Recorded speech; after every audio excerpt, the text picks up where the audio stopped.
असुर और देवताओं के युद्ध में असुर मरकर पुनः जीवित हो रहे थे, जबकि देवता पुनः जीवित नहीं हो रहे थे और एक एक कर मारे जा रहे थे। देवताओं के पास संजीवनी विद्या नहीं होने के कारण वो पुनः जीवित नहीं हो सकते थे, जिससे उनका अस्तित्व मिटने की कगार पर पहुंच गया। तब बृहस्पति देव के पुत्र कच्छ ने मृत्यु को हराने वाली संजीवनी विद्या तो प्राप्त कर ली, लेकिन स्वयं कभी उसका लाभ नहीं उठा सका और बदले में मिला उसे श्राप, वो भी गुरु की पुत्री से। किसकी पुत्री थी यह और उसने क्यों दिया कच्छ को श्राप? यह कथा है बृहस्पति के पुत्र कच्छ की।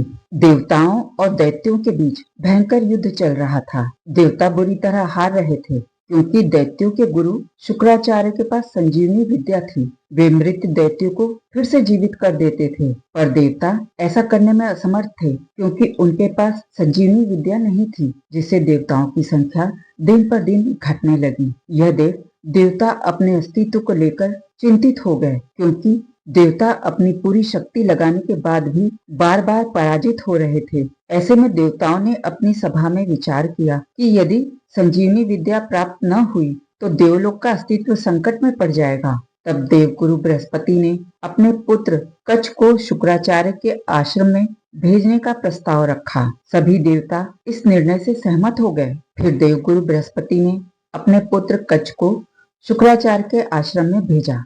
परंपरा के अनुसार गुरु किसी भी शिष्य को शिक्षा देने से इनकार नहीं कर सकता था और शुक्राचार्य बहुत ही शालीन और धर्म का पालन करने वाले थे। इसलिए यह जानते हुए भी कि यह बृहस्पति देव का पुत्र है, फिर भी उन्होंने कच्छ को शिक्षा देना शुरू कर दिया। कच्छ ने विनम्रता से गुरु की सेवा प्रारंभ की। वो गायों की सेवा करता, यज्ञ की व्यवस्था करता, हवन के लिए लकड़ियां लाता और गुरु की आज्ञा का पालन करता। उसका समर्पण देखकर स्वयं शुक्राचार्य और उनकी पुत्री देवयानी भी उससे प्रसन्न रहने लगे। लेकिन तभी कच्छ के लिए बहुत बड़ा संकट खड़ा हो गया। दैत्यों को कच्छ का संजीवनी विद्या सीखना बिल्कुल भी पसंद नहीं था।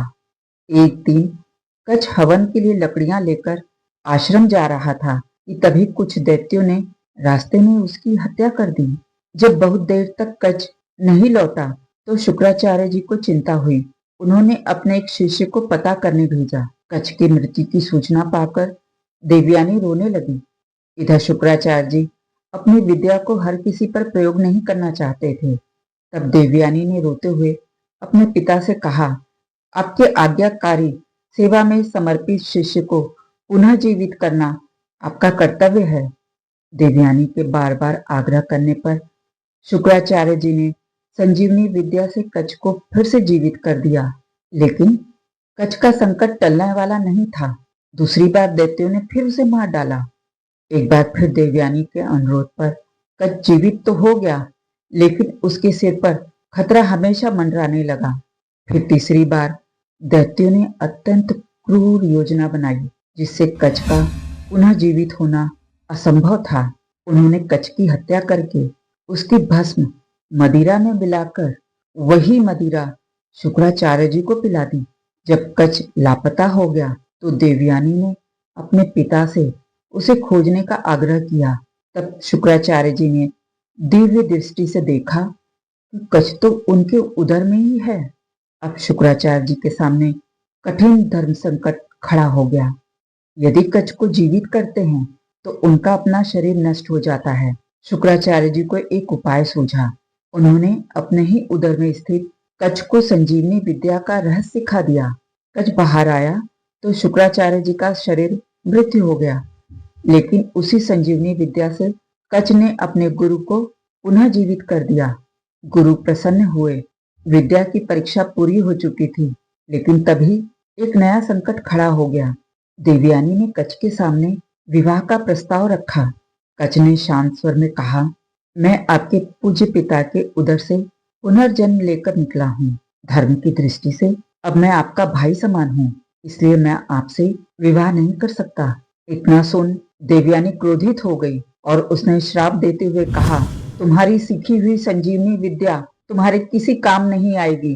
कच्छ ने उत्तर दिया, मैं स्वयं इस विद्या का उपयोग नहीं कर पाया तो क्या हुआ, मैं इसे योग्य लोगों को सिखाऊंगा, तब यह विद्या सदा जीवित रहेगी।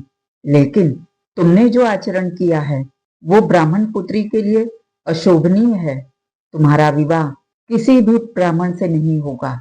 फिर कच्छ को आभास हुआ कि उसने संजीवनी विद्या तो प्राप्त कर ली है, लेकिन उसके बदले में अपना व्यक्तिगत सुख सदा के लिए खो दिया। इसी सोच में डूबा कच्छ देवलोक लौट गया। उसने संकल्प लिया कि वह इस दिव्य विद्या का उपदेश योग्य शिष्यों को देगा, ताकि यह ज्ञान सदैव जीवित रहे। उसके त्याग और निस्वार्थ भाव से देवता अत्यंत प्रसन्न हुए।